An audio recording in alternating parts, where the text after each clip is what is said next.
خداوند یسوع المسیح کے نام میں جو کہ دنیا کے بادشاہوں پر حکمران ہے، آپ کی سلامتی ہو۔ ان دنوں میں ہم جس بات پر غور کر رہے ہیں وہ یہ ہے کہ خدا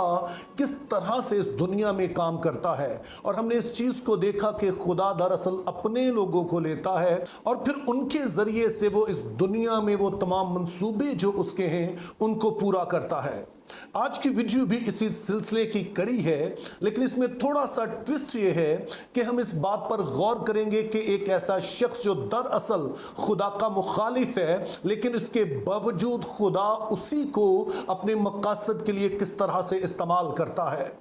لیکن اس سے پہلے کہ ہم ٹھیک اس موضوع کی طرف آئیں، چند دلچسپ باتیں میں آپ کو فرعون کے بارے میں بتانا چاہتا ہوں۔ اب پہلی چیز جو فرعون کے بارے میں اپنے یاد رکھنی ہے کہ فرعون جو تھا کسی کا نام نہیں ہوتا تھا، بلکہ یہ ایک عہدہ ہے جو مصر میں آنے والے تمام بادشاہوں کو دیا جاتا تھا۔ ٹھیک اسی طرح سے جیسے کہ آج ہم پاکستان میں دیکھتے ہیں کہ ہمارا جو ہیڈ آف دا اسٹیٹ ہے اس کو صدر کہا جاتا ہے، اور ہم دیکھتے ہیں کہ صدر چند سال کے بعد چینج ہو جاتے ہیں، لیکن یہ عہدہ وہی رہتا ہے چاہے نام کوئی بھی ہو، لیکن الٹیمیٹلی ہم اسے صدر پاکستان ہی کہتے ہیں۔ تو اسی طرح سے جو مصر میں بادشاہ آتے تھے ان سبھی کو فرعون ہی کہا جاتا تھا۔ فرعون کے حوالے سے دوسری دلچسپ بات جو ہے وہ یہ ہے کہ فرعون کا لفظی مطلب ہوتا ہے بڑا گھر یا عظیم گھر۔ اب یہ بات اگرچہ دلچسپ ہے، لیکن یہ کوئی ایسی انوکھی بات نہیں ہے، چونکہ آج بھی جب ہم دنیا پر نگاہ ڈالتے ہیں تو جو سربراہان مملکت ہوتے ہیں ان کے عام طور پر بڑے ہی گھر ہوتے ہیں۔ اس کی ایک مثال جو ہے وہ وائٹ ہاؤس ہے۔ اب جو وائٹ ہاؤس ہے وہ امریکی صدر کی رہائش گاہ ہے، اور یہ لگ بھگ 17 کلومیٹر پر محیط ہے۔ اب سوچئے کہ ایک عام شخص جو رہتا ہے وہ 5 مرلے یا 10 مرلے یا 20 مرلے کے گھر میں رہتا ہے، لیکن جو امریکی صدر ہے وہ 6,72,000 مرلہ پر محیط گھر میں رہتا ہے۔ تو اس لحاظ سے ہم دیکھتے ہیں کہ فرعون کا جو نام ہے بڑا گھر یا عظیم الشان گھر، یہ آج کے تقاضوں کے مطابق ہی ہے، اور اس میں کچھ ایسا کوئی فرق نہیں ہے۔ پھر فرعون کے حوالے سے تیسری دلچسپ بات یہ ہے کہ اسے دیوتاؤں اور انسانوں کے لیے ایک درمیانی تصور کیا جاتا تھا، اسی لیے یہ مصر کے تمام دیوتاؤں کا سردار کاہن سمجھا جاتا تھا۔ یعنی پھر اس کی ذمہ داری یہ ہوتی تھی کہ اس بات کو یقینی بنائے کہ مصر کے جتنے دیوتا ہیں ان کے لیے قربانیاں پراپر طریقے سے چڑھائی جاتی رہیں، تاکہ ان دیوتاؤں کی برکت جو ہے وہ نہ صرف فرعون بلکہ تمام مصر میں جاری رہے۔ اور پھر نہ صرف اسے ایک درمیانی سمجھا جاتا بلکہ یہ خیال کیا جاتا تھا کہ جب کوئی فرعون مر جاتا ہے تو پھر وہ دیوتا کا روپ دھار لیتا ہے، اور یہی سبب ہے کہ جب کوئی فرعون وفات پاتا تو اس کو پھر نہ صرف دفن کیا جاتا بلکہ اس کے ساتھ مال و دولت، اس کے نوکر چاکر اور ایسی تمام آسائشات اس کے ساتھ دفن کی جاتی، اور پھر وہاں پر پیرامڈز جنہیں آپ اہرام مصر کہتے ہیں وہ بنا دیے جاتے۔ لیکن بطور مسیحی ہمارے لیے جو سب سے دلچسپ بات ہے وہ یہ ہے کہ فرعون ایک ایسی طاقت کے طور پر ابھرا جو کہ اس دنیا میں خدا کے خلاف کام کرتی ہے، لیکن اس کی مخالفت نہ صرف خدا کے کاموں کو روک نہیں پاتی ہے بلکہ اس کی یہ مخالفت دراصل خدا کے منصوبوں کو انجام دینے میں مددگار ثابت ہوتی ہے۔ اب اس حوالے سے پہلی بات یاد رکھیے کہ جب فرعون یہ کہتا ہے کہ ہم بنی اسرائیل کو ختم کر ڈالیں، اس کے بیٹوں کو مار ڈالیں، تو دراصل وہ اس بات کا اعلان کر رہا ہے کہ میں بنی اسرائیل کا نام و نشان جو ہے اس دنیا سے مٹاؤں گا۔ اب اپنے ذہن میں رکھنا ہے کہ بنی اسرائیل وہ موعودہ نسل ہے جس کا وعدہ خدا نے ابراہم، اسحاق اور یعقوب سے کیا تھا کہ میں تمہاری نسل کو آسمان کے ستاروں اور زمین کی ریت کی مانند بناؤں گا۔ تو اب جب فرعون اس بات کو کہتا ہے کہ میں بنی اسرائیل کو جو ہے وہ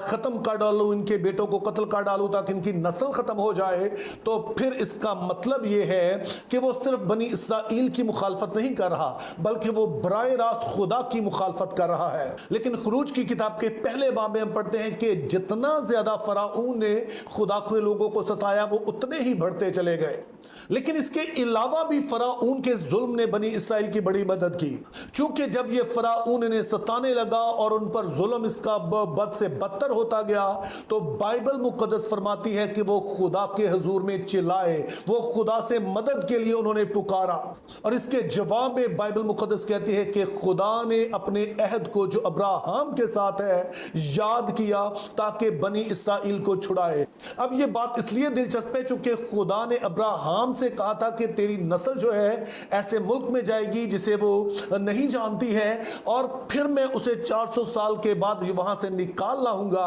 اب اگر فرعون ان لوگوں کو نہ ستاتا تو یہ نکلنے کا نام بھی نہ لیتے, اور اب اگر سوچئے کہ خدا تو چاہتا انہیں نکالنا لیکن یہ نہ نکلنا چاہتے تو پھر خدا کے لیے ظاہر یہ بڑا مشکل ہو جاتا کہ وہاں سے نکالتا.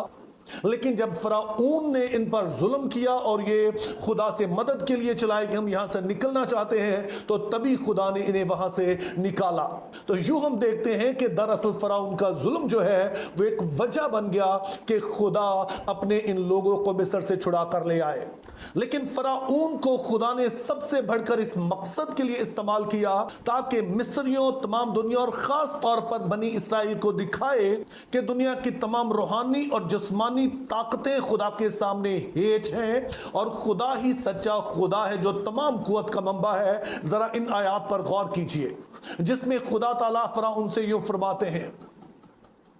اور میں نے تو ابھی ہاتھ بڑھا کر تجھے اور تیری رعیت کو وبا سے مارا ہوتا, پر میں نے تجھے فی الحقیقت اس لیے قائم رکھا ہے کہ اپنی قوت تجھے دکھاؤں تاکہ میرا نام ساری دنیا میں مشہور ہو جائے. تو خدا تعالیٰ یہاں پر بڑے واضح الفاظ میں کہتے ہیں کہ فرعون تیری اپنی کوئی حیثیت نہیں ہے, اگر میں نے تجھے ختم کرنا ہوتا تو بڑی دیر کا کر چکا ہوتا, لیکن میں تجھے تیری اور تیرے دیوتاؤں کی حقیقت دکھانا چاہتا ہوں. یہ ساری جو میں نے آفتیں بھیجی ہیں یہ دراصل تیرے دیوتاؤں کے خلاف ہے کہ تیرے دیوتا ان میں سے کسی کو بھی نہیں روک پائے. تو یوں میں نے دکھایا یہ ہے کہ دراصل تم اور تمہارے دیوتا ہیچ ہیں, اور تمہاری یہ اکڑ دراصل میں نے اپنے جلال کے لیے اسے استعمال کیا ہے. تو یوں میرے عزیزوں ہم نے اس بات کو سمجھنا ہے کہ دنیا میں دو طرح کے لوگ ہیں. ایک وہ ہیں جو کہ خدا کی طرف ہوتے ہیں, اور وہ لوگ جب خدا کے تابع ہو کے چلتے ہیں, جب اپنے آپ کو پیش کرتے ہیں تو خدا ان کے وسیلے سے دنیا میں کام کرتا ہے. لیکن دوسری طرف وہ بھی ہیں جو خدا کے مخالفین ہیں, اور خدا ان کی مخالفت کو بھی لیتا ہے اور ان میں بھی اپنا جلال ظاہر کرتا ہے. اگرچہ اس دوران خدا کے لوگوں کو کچھ دکھ, کچھ تکلیفیں سہنا پڑتی ہیں, لیکن ساتھ ہی خدا اپنا جلال بھی ظاہر کرتا ہے. تو یوں میرے عزیزو ایک طرف تو ہم نے اپنے آپ کو خدا کے تابع کرنا ہے تاکہ ہم اس کے لیے استعمال ہو سکیں, اور دوسری طرف ہم نے اس بات سے نہیں ڈرنا ہے کہ کوئی کتنی بڑی طاقت ہے, چونکہ ہم جانتے ہیں کہ کوئی طاقت کتنی بھی بڑی ہو الٹیمیٹلی خدا اس کے وسیلے بھی اپنا جلال ظاہر کرتا اور اپنے مقاصد کو پورا کرتا ہے. Think biblically, live purposefully, have a very good day.